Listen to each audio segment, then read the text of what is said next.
She brought a man to the wedding who wasn't really hers. But the way he looked at her made it feel like she was. It was only supposed to be pretend. Just a name. A story. One day. But he held her like he meant it. And she didn't know what to do with that. Before we begin, welcome back to our channel. And if you're new here, it's so great to have you listen to one of our stories. Like, share, subscribe, and drop your city in the comments section, so we know where you are watching from. Now, let's begin. Anne Caldwell had been dating James for 8 months. James was dependable. James was thoughtful. James had a good job and a steady laugh and was, by every account Anne had given, absolutely crazy about her.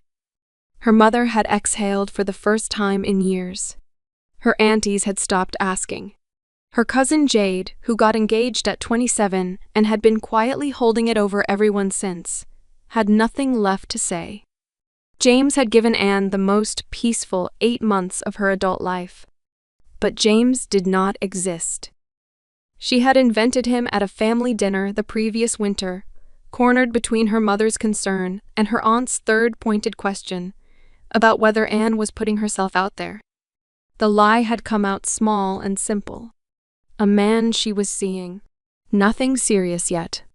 His name was James.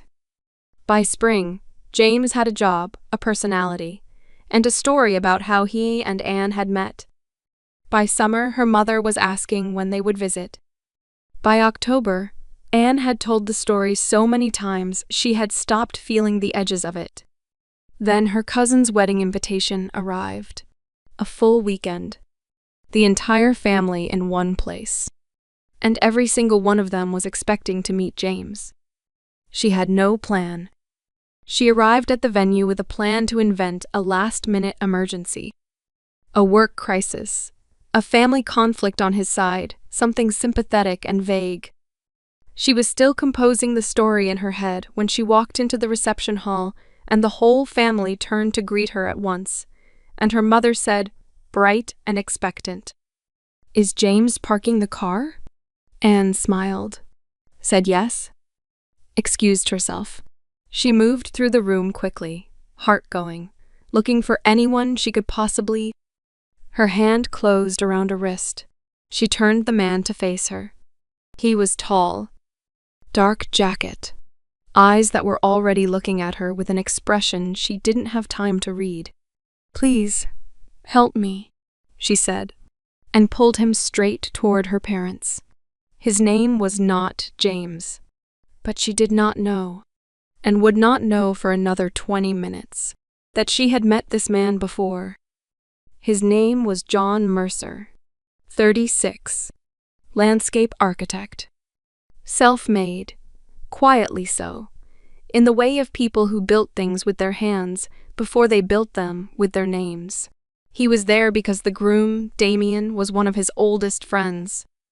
He was also there because Anne Caldwell's name had been on the guest list, and he had been carrying a feeling about her since a birthday gathering 4 months ago. A 30 minutes conversation by a window, and he had decided that seeing her again was reason enough to say yes to a weekend in coastal Georgia. He had not expected her to grab his hand. He had not expected to be introduced as someone else's name. But when he looked at her, the wide eyes, the tight grip, the full desperation of a woman whose carefully constructed story was 3 seconds from collapse, something in him simply decided. Her parents were warm and watchful and completely won over within minutes. He shook her father's hand with both of his.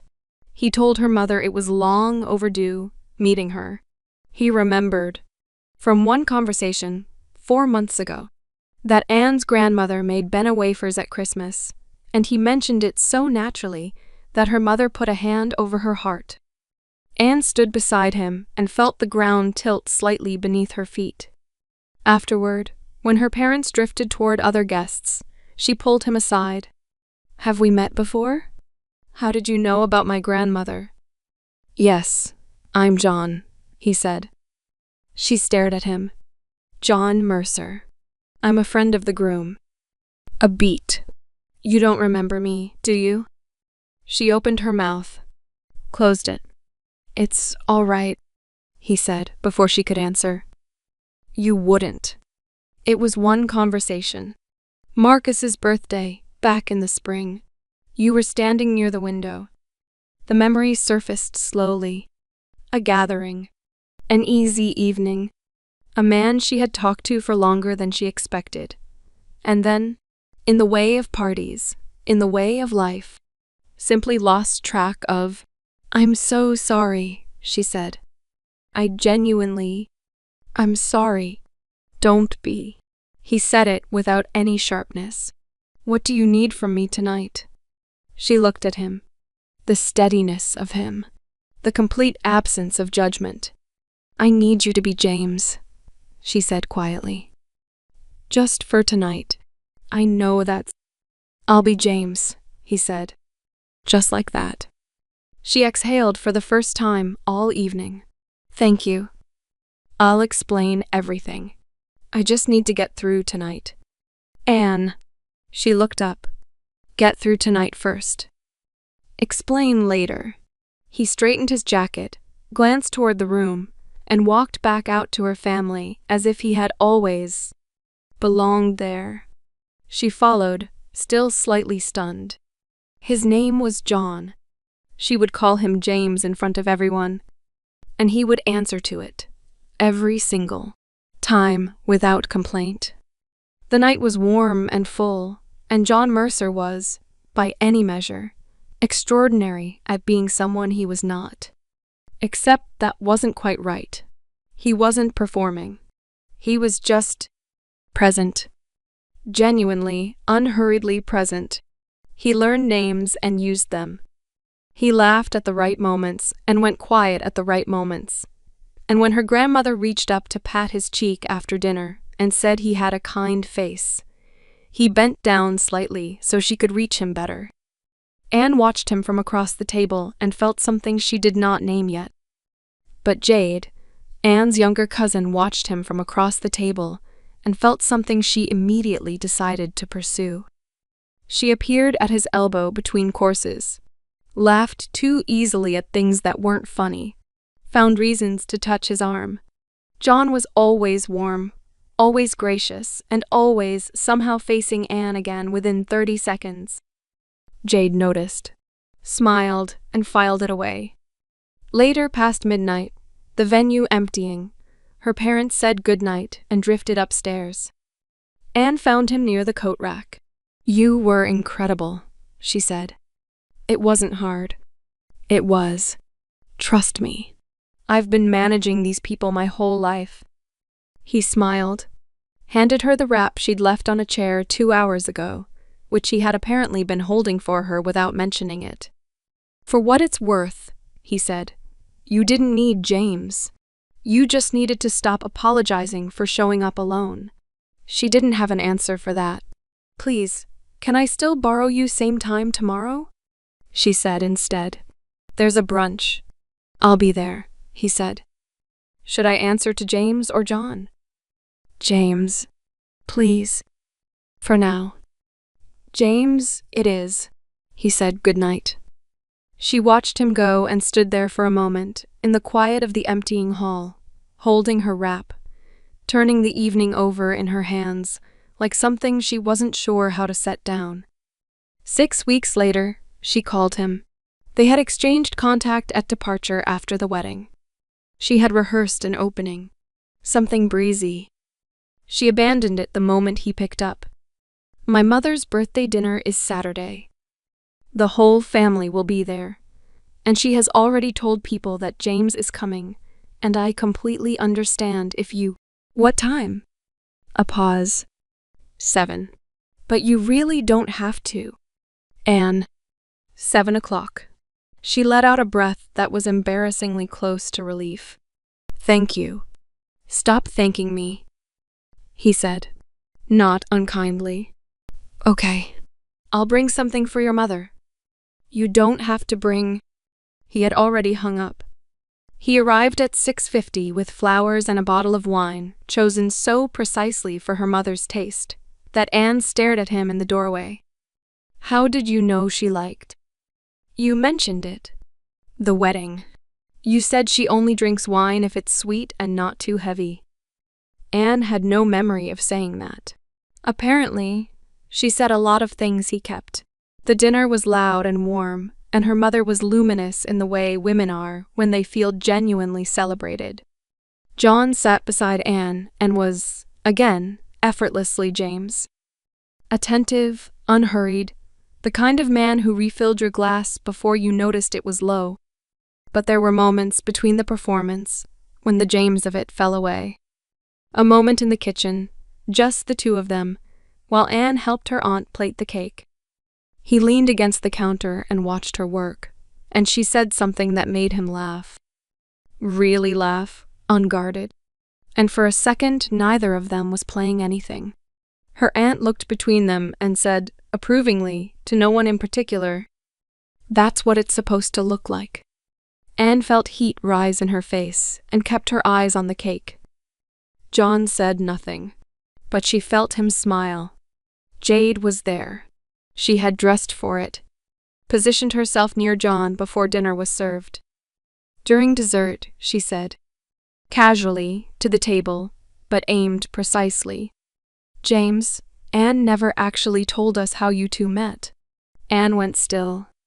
John picked up his fork, took his time, then said with complete ease, "She was standing near a window at a friend's party, laughing at something. I thought, if I don't go talk to her right now, I'll regret it for a long time. A beat. So I did." Her mother made a sound of pure delight. Anne looked at him sideways. He was telling the truth, just not the version of the truth anyone at the table understood. Jade smiled and said nothing more, but her eyes stayed on him for the rest of the evening. On the drive home, Anne was quiet for long enough that John glanced over. "You all right? You told the truth in there." "I told a truth. The window. The party. That was about me." He kept his eyes on the road. "Yes." She turned to look at him. The streetlights moved across his face, slow and even. "John." "Anne. Don't do that." "Do what?" "Say my name like it's an answer." He was quiet for a moment. Then, softly, "You're not ready for the actual answer." She turned back to the window. She didn't argue, because he was right, and she knew it, and that was the most frightening thing he had said to her yet. Coral's wedding, another cousin, was in November. The venue was on the water. White lights everywhere. The kind of evening that arrives already feeling like a memory. John was beside her from the moment she walked in. Not because the arrangement required it, but because that was simply where he was. His hand at the small of her back as they found their seats. His voice low near her ear when he pointed out that her uncle had already found the open bar. The small, unhurried attentions that had stopped feeling like performance months ago. Jade arrived in red. She found reasons to be wherever John was. During cocktail hour, she touched his arm when she laughed. During the reception, she asked him to dance, and he declined so warmly that it almost didn't seem like a rejection. Almost. She was not finished. Earlier that afternoon, before the ceremony, Anne and John had slipped away from the crowd for a moment. A quiet hallway off the main hall, a breath of space before the evening began. Anne had leaned against the wall and laughed about nothing in particular, and then said, easy and unguarded, "I can't believe this actually worked. All of it."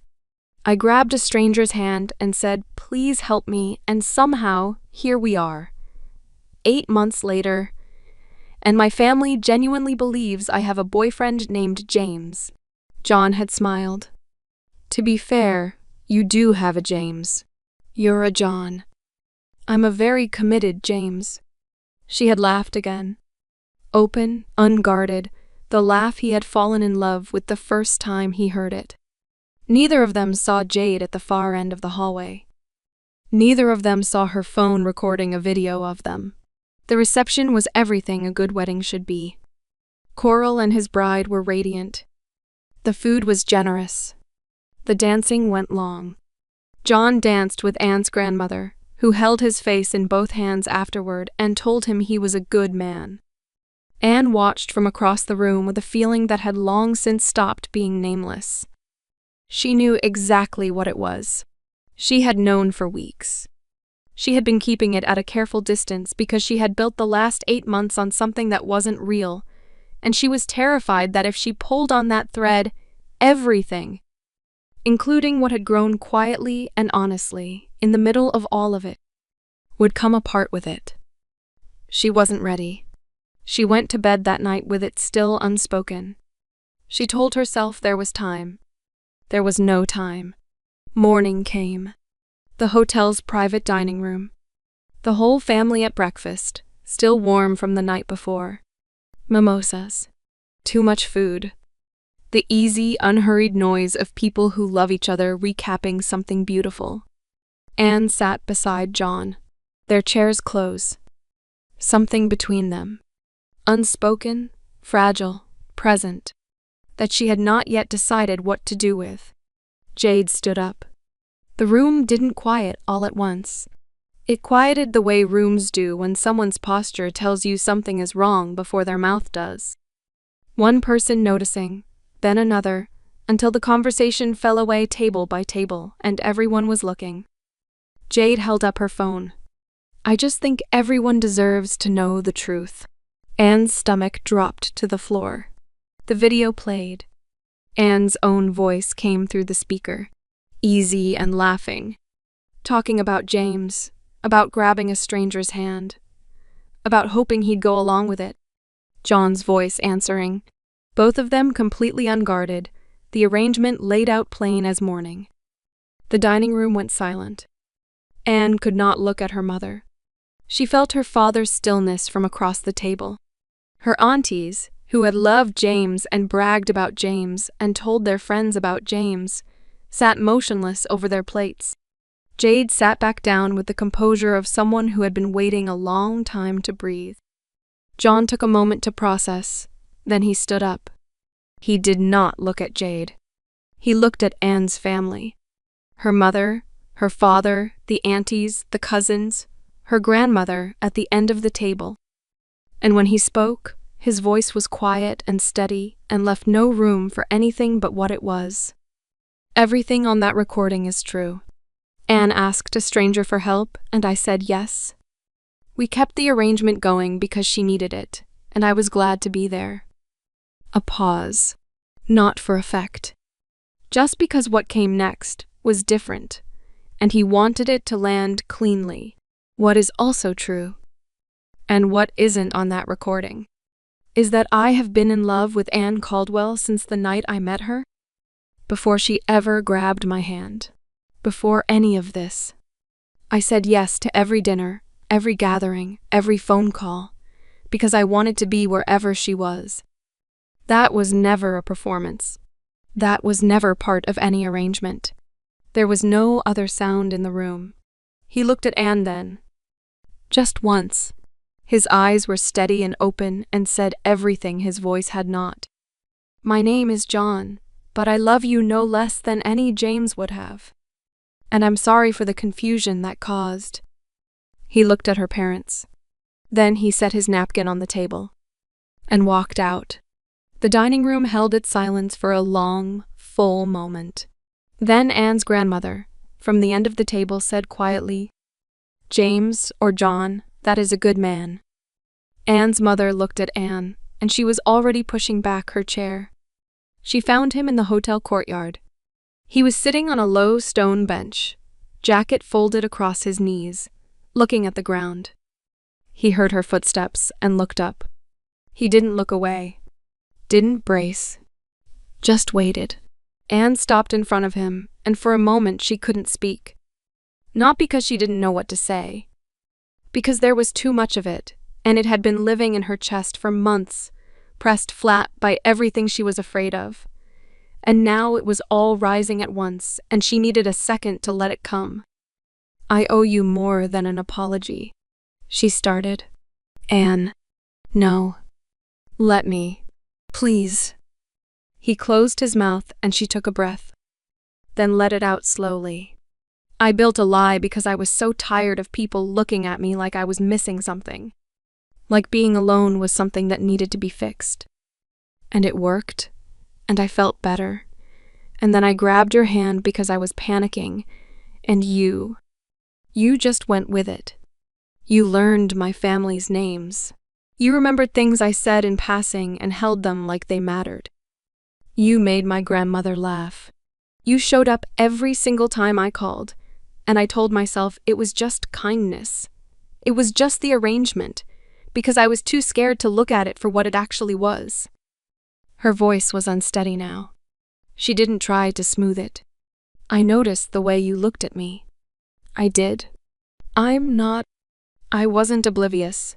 I noticed and I looked away, every time, because I thought if I let myself believe it was real, then I was just a woman who caught feelings for the fake boyfriend she invented, and that felt too sad and too foolish and too much like exactly the kind of woman my family was afraid I was becoming.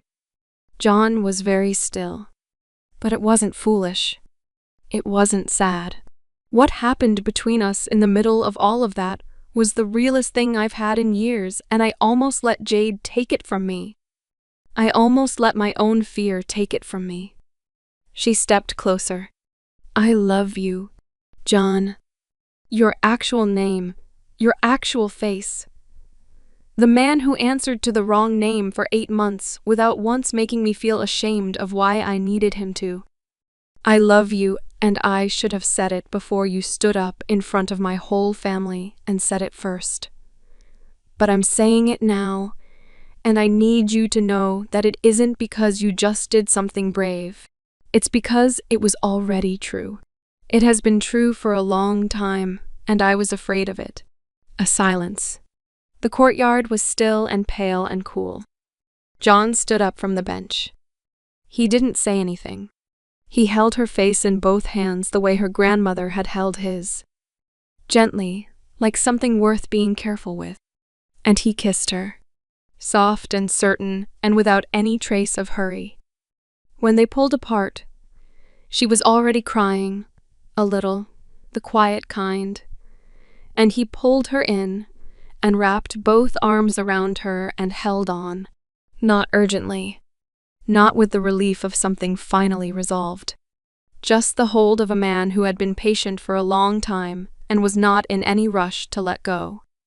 She pressed her face against his shoulder. From somewhere above them, through an open window, she heard the faint sound of her grandmother's laugh. Bright and certain and unsurprised. His name was John. She had always known that. She just needed time to be ready to call him hers.